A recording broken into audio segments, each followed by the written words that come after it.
Bapak,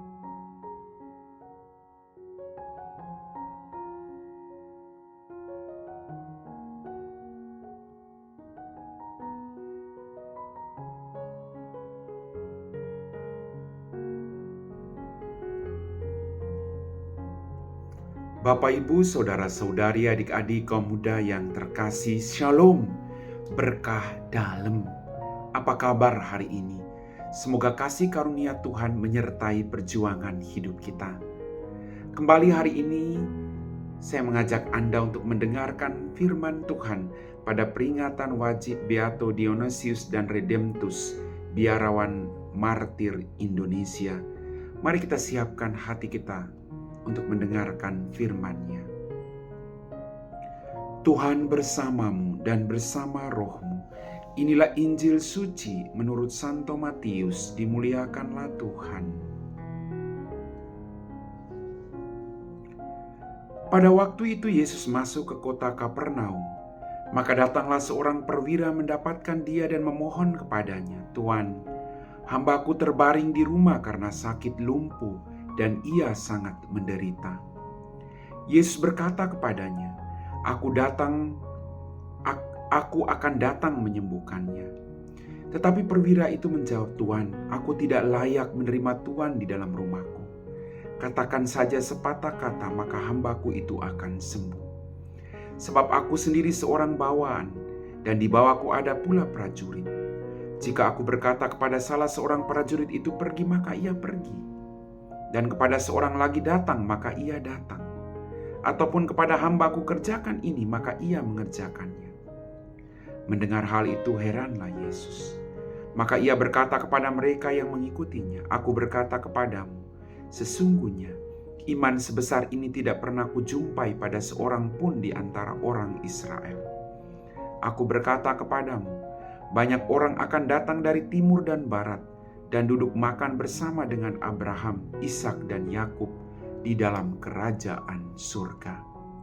Demikianlah sabda Tuhan.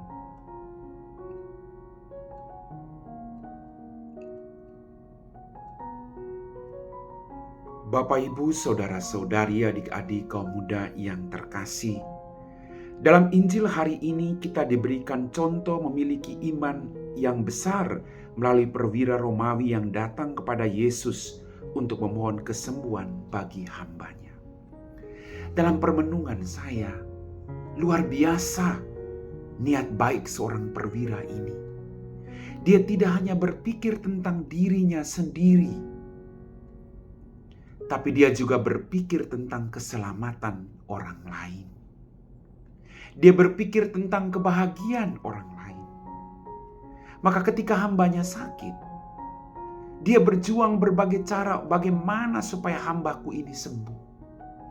Dan dia tahu kepada siapa dia harus datang. Dia datang kepada sang penyembuh itu, sang tabib sejati, yaitu Kristus Yesus Tuhan kita. Bapak, Ibu, Saudara-saudariku yang terkasih, kita diajak untuk belajar mempunyai hati yang peka terhadap kebutuhan orang lain. Kita juga diajak untuk mempunyai hati yang tahu kepada siapa kita harus datang. Mari kita patut belajar dari seorang perwira Romawi ini. Bapak, Ibu, Saudara-saudariku yang terkasih, ketika dia datang, Yesus mengatakan, "Oke, hambamu akan sembuh, nanti saya sembuhkan dia." Tapi tadi kita dengar dalam bacaan Injil, kita mendengar, "Tuhan, aku tidak layak menerima Tuhan di dalam rumahku. Katakan saja sepatah kata, maka hambaku itu akan sembuh." Kata-kata ini juga yang kita ucapkan dalam setiap perayaan Ekaristi ketika kita mau menerima tubuh dan darahnya. Kerendahan hati yang patut kita pelajari. Aku ini hamba. Aku tidak layak Tuhan datang dalam rumahku. Mari kita sadari kedosaan kita, ketidaklayakan kita. Lalu kita mohon kerahiman dari Tuhan. Bapak, Ibu, Saudara-saudari, adik-adikku yang terkasih, Yesus pun memuji orang ini. Iman sebesar ini, iman semacam ini tidak pernah kujumpai di antara orang Israel. Mari Bapak Ibu, kita mohon rahmat kuasa Roh Kudus untuk mendampingi kita, agar kita dalam masa Advent ini selalu mempersiapkan diri kita, membersihkan dosa-dosa kita, agar Tuhan sungguh hadir, lahir dalam kehidupan kita. Amin.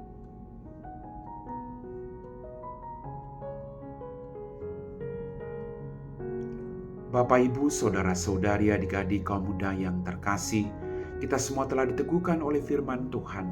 Mari kita siapkan hati kita untuk berdoa. Dalam nama Bapa dan Putra dan Roh Kudus. Amin. Tuhan, terima kasih untuk setiap berkat-Mu. Ampuni dosa dan kesalahan kami. Terima kasih atas firman-Mu hari ini Tuhan. Mampukan kami untuk tidak hanya mementingkan diri kami, tapi juga mampu melihat kebutuhan orang-orang yang ada di sekitar kami. Tuhan, jadikan kami pembawa keselamatan bagi orang lain. Biarlah hidup kami sungguh menjadi berkat bagi orang-orang yang ada di sekitar kami. Tambahkan iman kami, agar kami tetap setia terhadap Engkau, baik dalam kegembiraan maupun penderitaan hidup kami. Kami puji Engkau Bapa, kini dan sepanjang segala masa. Amin. Tuhan bersamamu dan bersama Roh-Mu. Semoga kita sekalian diberkati oleh Allah yang Maha Kuasa, Bapa dan Putra dan Roh Kudus. Amin.